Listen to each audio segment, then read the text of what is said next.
अस्सलाम वालेकुम नाजरीन, सईद बलोच एक नई वीडियो के साथ आपकी खिदमत में हाजिर है। नाजरीन, बज़ाहिर ऐसे लगता है कि इस्टेब्लिशमेंट अपने असासे के तहफ़्फ़ुज़ में सामने आ गई है।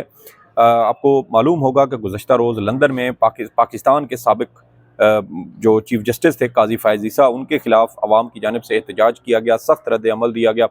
और इस रद्द-ए-अमल में पाकिस्तान की लंदन में मौजूद अवाम यानी ओवरसीज़ पाकिस्तानियों की जानिब से काज़ी फ़ायज़ ईसा के ख़िलाफ़ नारेबाज़ी भी की गई। लेकिन अब बज़ाहिर ऐसे लगता है कि इस्टेब्लिशमेंट अपने इस असासे के ख़िलाफ़ होने वाले एहतजाज पर सख्त कार्रवाई करने का फ़ैसला कर चुकी है।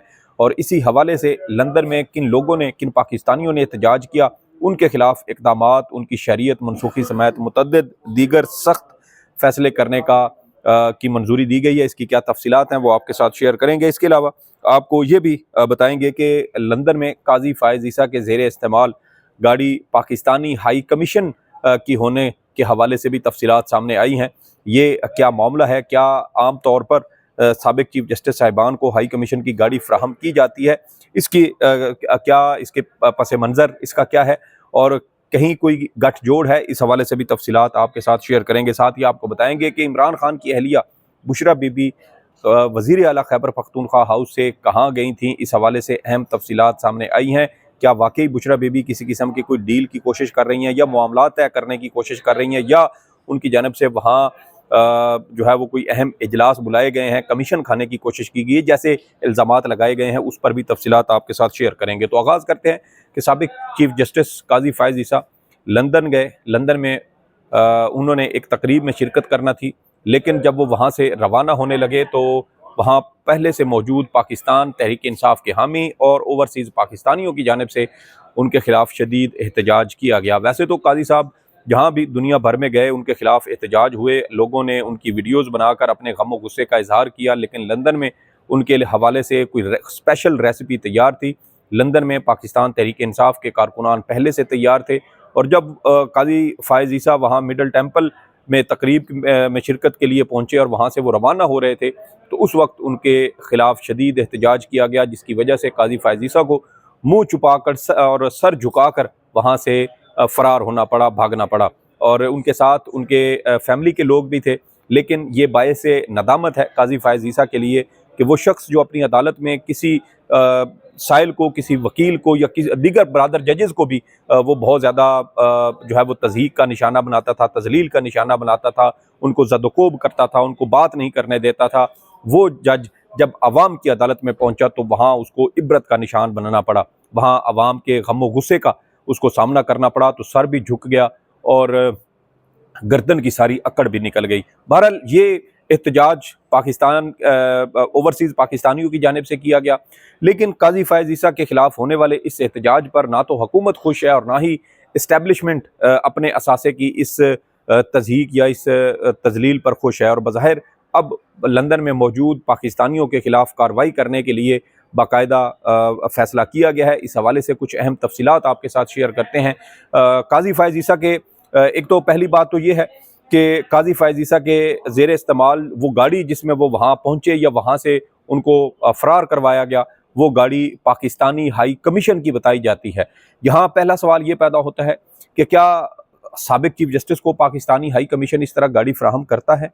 क्या अगर एक मौजूदा जज हो तो उसके हवाले से तो चलें प्रोटोकॉल्स होते हैं, एक रिटायर्ड जज कैसे पाकिस्तानी हाई कमीशन की सरकारी गाड़ी को इस तरह इस्तेमाल कर सकता है? यहाँ एक और भी अहम नुक्ता पैदा होता है कि क्या काज़ी फ़ायज़ ईसा की सहूलतकारी इस वक्त हुकूमत कर रही है?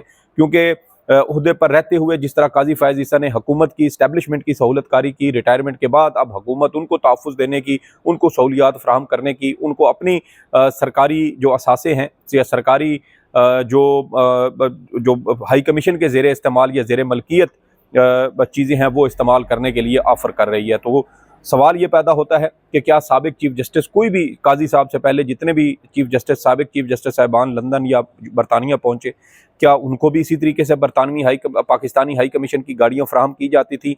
क्या उनको भी इसी तरीके से पिक एंड ड्रॉप दी जाती थी? क्या इस तरह उनको भी सहूलियात दी जाती थी? ये अहम सवाल है। अगर माज़ी में नहीं दी जाती थी तो फिर ये सवाल पैदा होता है कि ये जो एक ख़ुसूसी सहूलत है ये काज़ी फ़ायज़ ईसा को क्यों फ़राहम की जा रही है? क्योंकि जब हुकूमत इस तरह एक मनपसंद जज को इस तरह सहूलियात फ़राहम करती है तो फिर उससे शकूक व शुबात भी पैदा होते हैं। फिर ये सवालात भी उठते हैं कि क्या इनका आपस में कोई गठजोड़ रहा है कि जब काजी फ़ैज़ ईसा चीफ़ जस्टिस पाकिस्तान था तो क्या वो अपने ओहदे का गलत इस्तेमाल करते हुए हुकूमत और इस्टेब्लिशमेंट को फ़ायदे पहुँचाता रहा? क्या उनकी मर्ज़ी और मंशा के मुताबिक फ़ैसले देता रहा, जिसकी वजह से उसकी रिटायरमेंट के बाद भी उसके साथ इस तरह उसको प्रोटोकॉल दिए जा रहे हैं? बहरहाल ये बहुत सारे सवालात हैं जो अब हुकूमत के ही उठाए गए इन इक़दामात से पैदा हो रहे हैं। और जैसे मैंने कहा कि ये वज़ीर दाखिला मोहसिन नकवी, अब मोहसिन नकवी कौन है, उनके पीछे कौन है, उनको किसने आज़ाद हैसियत में सेनेटर मुंतखब करवाया, ये कोई बहुत लंबी चौड़ी या कोई रॉकेट साइंस नहीं है कि जिसको समझने के लिए आपको को बहुत ज़्यादा दिमाग खपाना पड़े। मोहसिन नकवी के पीछे कौन है ये सबको आपको भी पता है। और अब फैसला जो है वो ये किया गया है कि जो काजी फ़ैज़ ईसा हैं उनके खिलाफ जो इस तरह एहतजाज हुआ लंदन में, उसमें कौन कौन से पाकिस्तानी शरीक थे, अब उनकी शनाख्त का अमल शुरू कर दिया गया है, उनके खिलाफ इंतकामी कार्रवाई का अमल शुरू कर दिया गया है। और इस हवाले से अहम बयान सामने आया है वफाकी वज़ीर दाखिला मोहसिन नकवी का, और ये बयान है लंदन में साबिक चीफ जस्टिस काजी फ़ैज़ ईसा और पाकिस्तानी हाई कमीशन की गाड़ी पर हमला। तो सवाल ये है कि काजी फ़ैज़ ईसा पाकिस्तानी हाई कमीशन की गाड़ी किस कैपेसिटी में इस्तेमाल कर रहा था? क्या वो सरकारी ओहदे पर अभी भी मौजूद है या उसके लिए कोई खसूसी प्रोटोकॉल जारी किया गया कि उसको पाकिस्तानी हाई कमीशन की गाड़ी उसको फराहम की गई? इसके अलावा वफाकी वज़ीर दाखिला मोहसिन नकवी ने इस वाक़े को अफसोसनाक करार देते हुए इसकी शदीद अल्फाज में मज़म्मत भी की है और साथ ही नादरा को हमला आवरों की शनाख्त के लिए फौरी इक़दामात का हुक्म भी दिया है। मोहसिन नकवी कहते हैं कि फुटेजेस के जरिए हमलावरों की शनाख्त और उनकी निशानदेही की जाएगी, हमलावरों के खिलाफ कानून की कार्रवाई की जाएगी। पहला सवाल यहाँ पर यह पैदा होता है कि क्या ये एहतजाज पाकिस्तान में हुआ? नहीं। क्या ये एहतजाज लंदन में हुआ? बिल्कुल दुरुस्त। तो लंदन में अगर पाकिस्तानी हाई कमीशन की गाड़ी पर अगर फ़र्ज़ करें हमला भी हुआ है तो उसका मुकदमा पाकिस्तान में कैसे दर्ज किया जा सकता है? वहाँ की मकामी अदालत वहाँ की मकामी पुलिस के पास ये मुकदमा दर्ज होना चाहिए। और क्या वहाँ जो एहतजाज किया गया ये वहाँ के कानून और वहाँ के समाज के मुताबिक दुरुस्त है? अगर तो ठीक है तो फिर मुकदमा नहीं बनता, और अगर वहाँ पाकिस्तानियों ने काजी फ़ैज़ ईसा के खिलाफ एहतजाज करते हुए कानून की कोई खिलाफ वर्जी की है तो फिर उसके खिलाफ उनके खिलाफ वहाँ की मकामी पुलिस स्टेशन में या मकामी अदालत में उनके खिलाफ केस चलना चाहिए, ना कि आप यहाँ उनके खिलाफ किसी किस्म की इंतकामी कार्रवाई करें। ये डर खौफ पैदा करने का भी हरबा हो सकता है, डराने धमकाने के इस तरह के हरबे इस्तेमाल किए जाते हैं। आपको याद होगा मोटरवे पर एहसान इकबाल साहब के खिलाफ एहतजाज हुआ था गालिबन 2022 में शायद, और 2022 में जब एहसान इकबाल साहब के खिलाफ फैमिली की जानिब से एहतजाज किया गया था और उन्होंने भी इसी तरह चोर चोर के नारे लगाए थे, लेकिन उससे पहले एहसान इकबाल साहब ने फैमिली के हवाले से और इमरान खान के हवाले से जो बातें की थी उसकी वजह से फैमिली को गुस्सा आया, इश्तियाल आया, और उसके बाद उन्होंने एहसान इकबाल के खिलाफ चोर चोर के नारे लगाए। दुनिया भर में अवाम अपने सियासतदानों, वज़ीरों और लीडरान के खिलाफ इस तरह एहतजाज करते हैं। आप जो कनाडा के वज़ीर आज़म हैं जस्टिन ट्रूडो, उसके बारे में देख लें, रेस्टोरेंट में गए, वहाँ अवाम ने उनके खिलाफ नारेबाजी की और उनको वहाँ रेस्टोरेंट से चुपचाप वापस निकलना पड़ा, किसी के खिलाफ कार्रवाई नहीं हुई। अमेरिका में आप देख लें, वहाँ पर इस तरह की महफिलें और तकारीब होती हैं, वहाँ पर जो सेनेटर्स होते हैं, अरकान कांग्रेस होते हैं, वज़रा होते हैं, उनके खिलाफ एहतजाज होता है, कभी किसी के खिलाफ मुकदमा नहीं बना। तो यहाँ जब लंदन में पाकिस्तानी एहतजाज करते हैं तो फिर उनके खिलाफ पाकिस्तान में मुकदमा कैसे दर्ज किया जा सकता है? ये बड़ा अहम नुक्ता है जिस पर शायद हुकूमत, जैसे मैंने कहा, कि डर खौफ पैदा करने की कोशिश कर रही है। पाकिस्तान में कोई चौंके जिसके पास ताकत होती है, हथौड़ा होता है, फिर उसको हर उभरी हुई चीज़ हथौड़ा कील ही नज़र आती है।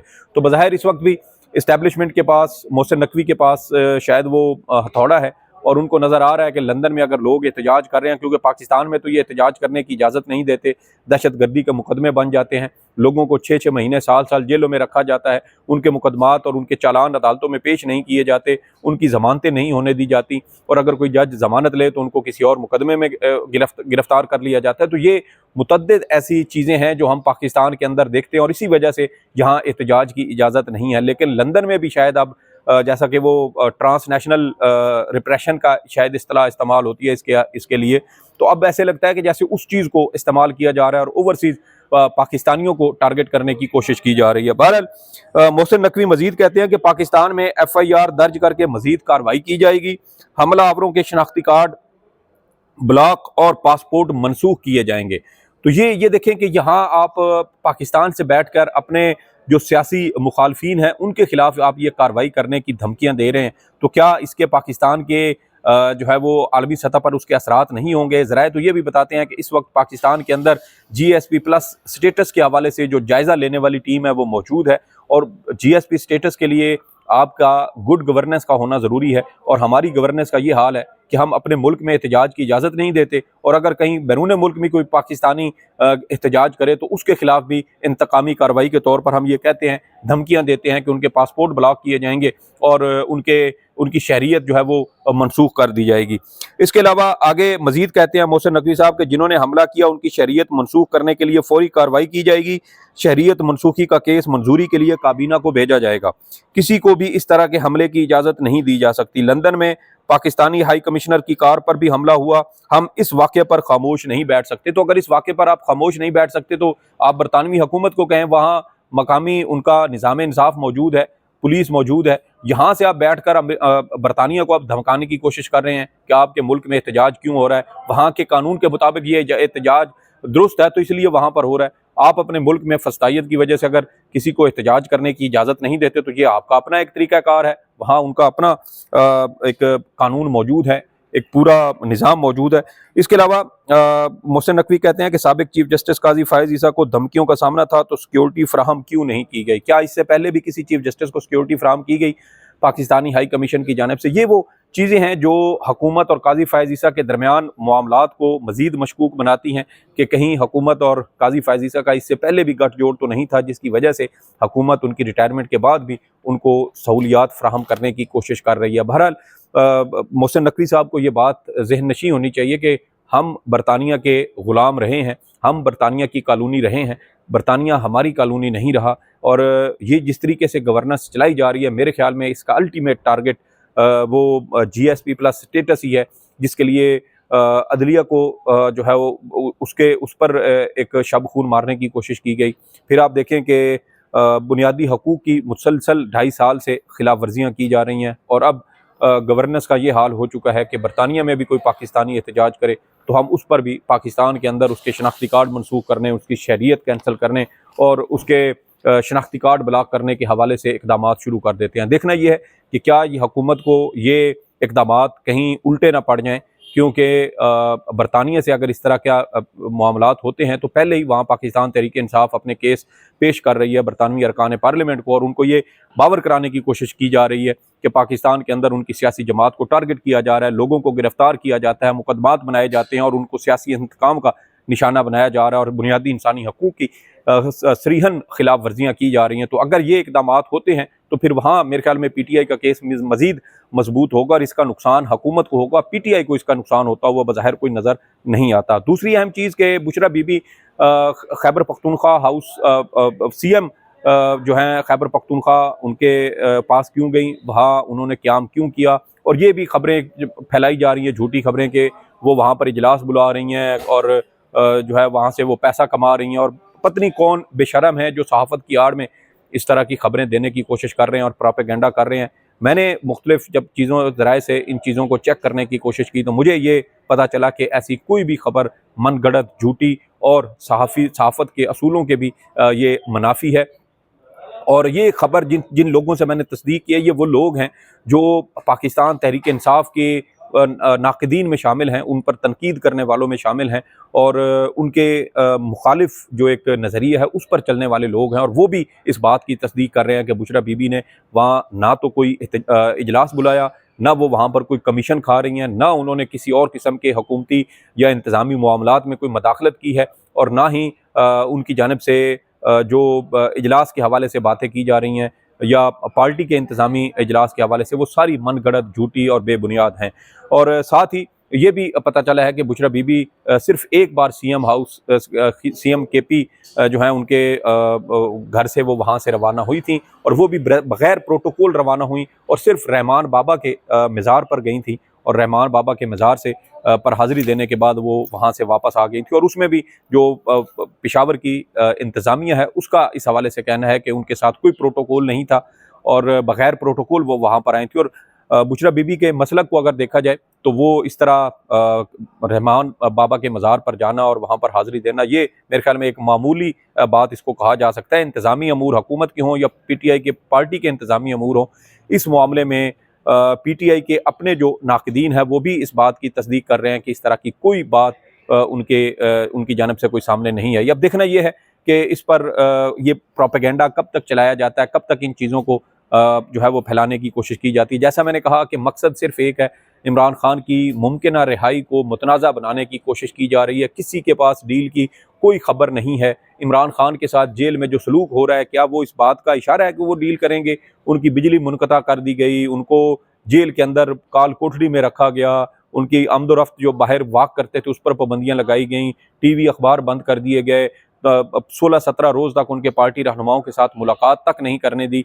तो फिर इस मामले इस हाल में क्या इमरान खान कोई डील कर रहे हैं, या जो डील करते हैं उनके साथ इस तरह की सख्तियाँ होती हैं? ये अगर आप ये जो अल्लाह ने दो कंधों के दरमियान तरबूज रखा है, इसका भी ज़रा सा भी इस्तेमाल करें तो आपको पता चल जाएगा कि ये सिर्फ मनगढ़ंत, बेबुनियाद और झूठी खबरें हैं, अफवाहें हैं, जिनका मकसद सिर्फ और सिर्फ इमरान खान की मुमकिना रिहाई को मुतनाज़ा बनाना है। ये कुछ तफसीलात थी जो आपके साथ शेयर करना थी। सईद बलोच को इजाज़त दें। अल्लाह हाफ़िज़।